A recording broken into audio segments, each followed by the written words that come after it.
కీలకమైన గాజాలో ఎట్టకేలకు ఒక కీలక పరిణామం చోటు చేసుకుంది. సుదీర్ఘ నిరీక్షణకు తెరపడింది.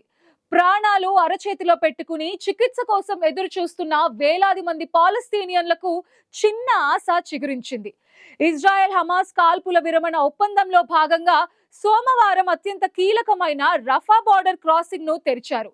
2024 మే నెలలో మూతపడ్డ ఈ సరిహద్దు దాదాపు 8 నెలల తర్వాత మళ్లీ రాకపోకలకు అనుమతించారు. అయితే ఇది పూర్తి స్థాయిలో కాదు. కేవలం ప్రాణాపాయ స్థితిలో ఉన్న రోగులు, గాయపడిన వారికి మాత్రమే పరిమితం. ఒకవైపు ఈజిప్ట్ సరిహద్దులు తెరుచుకుంటుంటే మరోవైపు గాజా తీర ప్రాంతాల్లో ఇజ్రాయెల్ దాడులు ఇంకా కొనసాగుతూనే ఉన్నాయి. ఈ దాడుల్లో తాజాగా ఒక 3 ఏళ్ల చిన్నారి ప్రాణాలు కోల్పోవటం ప్రపంచాన్ని కలిచివేస్తోంది.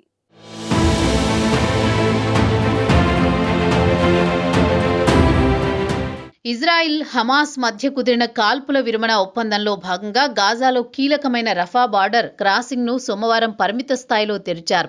అయితే ఈ మార్గం పూర్తి స్థాయిలోనే కాదు, అత్యంత నియంత్రిత పరిస్థితుల్లోనే గాజా పౌరుల రాకపోకలకు అనుమతులు ఇచ్చినట్లు ఈజిప్ట్, ఇజ్రాయెల్ భద్రతా విభాగాల అధికారులు తెలిపారు. ఒక్క రోజులో గాజాలోకి 50 మంది, గాజా నుంచి బయటకు మరో 50 మందికి మాత్రమే అనుమతి ఇచ్చామని స్పష్టం చేశారు. అయితే ఈ మార్గం మీదుగా ఎలాంటి సరుకులు, ఆహారం, వైద్య సామాగ్రి కానీ గాజాలోకి ప్రవేశించేందుకు మాత్రం అనుమతి ఇవ్వలేదని వెల్లడించారు. దాదాపు 8 నెలల పాటు పూర్తిగా మూసివేసిన రఫా బార్డర్ ఇప్పుడు అతి స్వల్పంగా తెరుచుకోవడంతో గాజాలోని వేలాది మంది పాలస్తీనియన్లలో ఆశతో పాటు ఆందోళన కూడా నెలకొంది. వైద్య చికిత్సల కోసం ఈజిప్టుకు వెళ్లేందుకు గాజాలో దాదాపు 20,000 మంది పాలస్తీనా బాలలు, వృద్ధులు, క్షతగాత్రులు ఎదురు చూస్తున్నారు. ఇజ్రాయెల్ వైమానిక దాడుల్లో గాజాలోని ప్రధాన ఆసుపత్రులు పూర్తిగా ధ్వంసం కావడంతో కనీస చికిత్స కూడా అందని పరిస్థితుల్లో ఈ ప్రజలు ప్రాణాలను కాపాడుకునేందుకు ఈజిప్టు వైపే ఆశగా చూస్తున్నారు. అయితే రఫా బార్డర్ను పూర్తి స్థాయిలో తెరిచినప్పుడే వీరంతా ఈజిప్టుకు వెళ్లి వైద్య సేవలు పొందే అవకాశం ఉంటుందని మానవ హక్కుల సంస్థలు స్పష్టం చేస్తున్నాయి.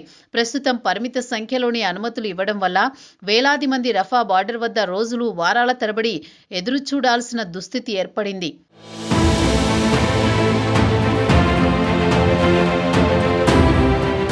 గాజాలో ఆసుపత్రులు తీవ్రంగా దెబ్బతిన్నాయి. దీంతో పరిస్థితి ఎంతో భయంకరంగా మారింది. ఇజ్రాయెల్ వైమానిక దాడుల్లో గాజాలోని దాదాపు అన్ని ప్రధాన ఆసుపత్రులు నేలమట్టమయ్యాయి. ఆపరేషన్ థియేటర్లు, ఐసీయూలు, మందుల నిల్వలు అన్నీ ధ్వంసమయ్యాయి. దీంతో ప్రాణాపాయ స్థితిలో ఉన్న రోగులు, గాయపడిన పిల్లలు చికిత్స కోసం పొరుగు దేశం ఈజిప్టుకు వెళ్లాల్సిన పరిస్థితి వచ్చింది. పాలస్తీనా, ఈజిప్టు సరిహద్దులో ఉన్న ఏకైక మార్గం రఫా బార్డర్ మాత్రమే కాగా ప్రస్తుతం పాలస్తీనా వైపు ఉన్న ఈ క్రాసింగ్ పూర్తిగా ఇజ్రాయెల్ సైన్యం అదుపులోనే ఉంది. గాజాకు ఉన్న మిగతా అన్ని సరిహద్దులు ఇజ్రాయెల్ ఆర్మీ నియంత్రణలోనే కొనసాగుతున్నాయి. 2023 అక్టోబర్ 7 నుంచి దాదాపు ఏడాది పాటు గాజాపై ఇజ్రాయెల్ జరిపిన వైమానిక దాడుల్లో సుమారు 71,700 మందికి పైగా ప్రాణాలు కోల్పోయినట్లు అంతర్జాతీయ సంస్థలు అంచనా వేస్తున్నాయి. ఈ దాడుల్లో మహిళలు, పిల్లలు భారీ సంఖ్యలో మరణించారు. చివరకు 2024 మే నెలలో రఫా బార్డర్ క్రాసింగ్ ను పూర్తిగా మూసివేసిన ఇజ్రాయెల్, హమాస్ మిలిటెంట్లకు ఆయుధాలు సరఫరా కాకుండా అడ్డుకునేందుకే ఈ నిర్ణయం తీసుకున్నామని అప్పట్లో ప్రకటించింది. ఈ పరిణామాల మధ్య 2025 అక్టోబర్లో ఇజ్రాయెల్, హమాస్ మధ్య కాల్పుల విరమణ ఒప్పందం కుదిరింది. ఈ ఒప్పందంలో భాగంగానే వైద్య చికిత్సల కోసం గాజా ప్రజలు ఈజిప్టుకు వెళ్లేందుకు అనుమతి ఇస్తామని ఇజ్రాయెల్ హామీ ఇచ్చింది. ఆ హామీ అమలులో భాగంగానే ఇప్పుడు రఫా బార్డర్ను పరిమితంగా తెరిచారు.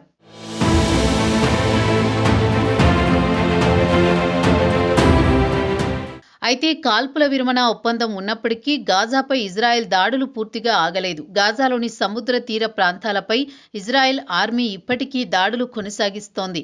సోమవారం ఉదయం ఇజ్రాయెలీ నౌకాదళం జరిపిన కాల్పుల్లో ఖాన్ యూనిస్ పరిధిలోని మువాసి తీరంలో ఉన్న ఒక టెంట్ క్యాంపు పూర్తిగా కాలి బూడిదైంది. ఈ ఘటనలో అక్కడ ఉన్న 3 ఏళ్ల పాలస్తీనా పసికందు ప్రాణాలు కోల్పోయాడు.